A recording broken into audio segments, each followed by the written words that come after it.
Radhe Radhe everyone. आज की video में हम जानेंगे कि मोक्षदा एकादशी की बहुत सरल पूजा विधि, मोक्षदा एकादशी का व्रत और उसका पूजन। मोक्षदा एकादशी की प्राप्ति होती है।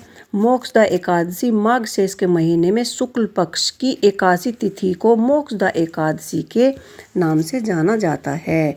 इस दिन भगवान विष्णु दामोदर के रूप में पूजे जाते हैं और शास्त्रों के अनुसार मोक्षदा एकादशी की पूजा करने मोक्ष की प्राप्ति होती है।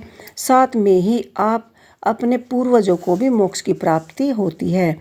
तो आप इस पूजा को करने से आपने पूर्वजों को भी मोक्ष की प्राप्ति दिला सकते हैं। तो इस पूजा को आपको अवश्य करना चाहिए। इस दिन आपको सुबह जल्दी उठकर स्वच्छ कपड़े पहनने चाहिए और उस पर पीला रंग का वस्त्र बिछाना चाहिए और फूलों का आसन लगाना चाहिए। भगवान विष्णु की तस्वीर या जो भी आपके पास भगवान की फ़ोटो हो वह उसे लगाना चाहिए। और साथ में लड्डू गोपाल की अगर आप सेवा करते हो तो लड्डू गोपाल की भी स्थापना करनी चाहिए।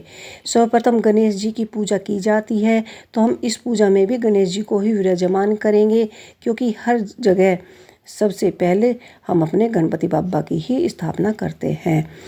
इसके बाद वातावरण को शुद्ध करने के लिए गंगा जल पूरे घर में हल्का हल्का गंगा जल छिड़के और वातावरण को शुद्ध करें। फिर एक प्लेट में फूलों को लें और फूलों का आसन लगाएं। फिर उसके बाद आपको देसी घी का दिया जलाना चाहिए। अगर आपके पास देसी घी का दिया ना हो या देसी घी ना हो तो आप तिल का तेल या सरसों का तेल भी जला सकते हैं। इसके बाद हम गणेश जी को वस्त्र रूपी कलावा अर्पित करेंगे और उसके बाद भगवान विष्णु जी को भी हम कलावा चढ़ाएंगे। इसके बाद लड्डू गोपाल जी को भी आप वस्त्र रूपी कलावा चढ़ाइए। और इसके बाद कोई ज़रूरत नहीं है कि आज आप गणेश जी के भगवान जी को ही रोली चंदन कुमकुम लगाए। आप सभी भगवान को रोली कुमकुम चंदन लगा सकते हैं और भगवान विष्णु की पूजा कर सकते हैं। हम जब भी पूजा करें चंदन का तिलक जरूर लगाएं। अब हम भगवान विष्णु की, गणेश जी की और लड्डू गोपाल जी को तिलक चढ़ाएंगे और उसके बाद सभी को धूप दिखाकर अपनी पूजा आरंभ करेंगे और उनको पुष्प प्रदान करेंगे। तो आप गणेश जी को भी आप लाल रंग का फूल अवश्य ही चढ़ाइए, क्योंकि भगवान श्री हरि विष्णु को पीले रंग का फूल अति प्रिय है।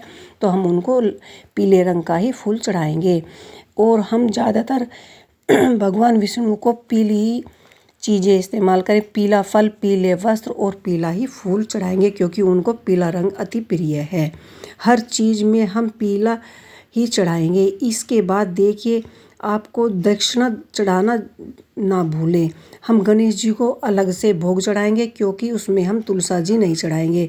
और क्योंकि भगवान विष्णु को और लड्डू गोपाल जी को तुलसा डालकर हम भोग लगाते हैं, तो इसलिए उनका भोग हम अलग से ही निकालेंगे। तो अन्य प्रसाद भी आप इसी तरह से चढ़ा सकते हैं। तो यहाँ पर हम फल और फलार करेंगे। इस दिन हम किसी अन्न का भोग नहीं चढ़ाएंगे, क्योंकि इस व्रत में पूरे दिन का उपवास रखा जाता है और फलार कर कर ही पूरा व्रत किया जाता है। तो आप भगवान विष्णु जी के फल में तुलसा चढ़ानी ना भूलें और उनकी तस्वीर के सामने भी आपको तुलसा जी ज़रूर चढ़ाएं। तो इस तरह से आप मोक्षदा एकादशी के दिन अपनी पूजा संपूर्ण करें और पूरे परिवार के साथ मिलकर आपको यह पूजा अवश्य करनी चाहिए। और इस दिन मोक्षदा एकादशी के दिन जो भी व्यक्ति पूरी श्रद्धा और भावना से मोक्षदा एकादशी में विष्णु भगवान जी की पूजा करता है, उसकी सब मनोकामनाएं पूर्ण होती है। तो अब देखिए आप हमारी अगली वीडियो। इस वीडियो में इतना ही। राधे राधे।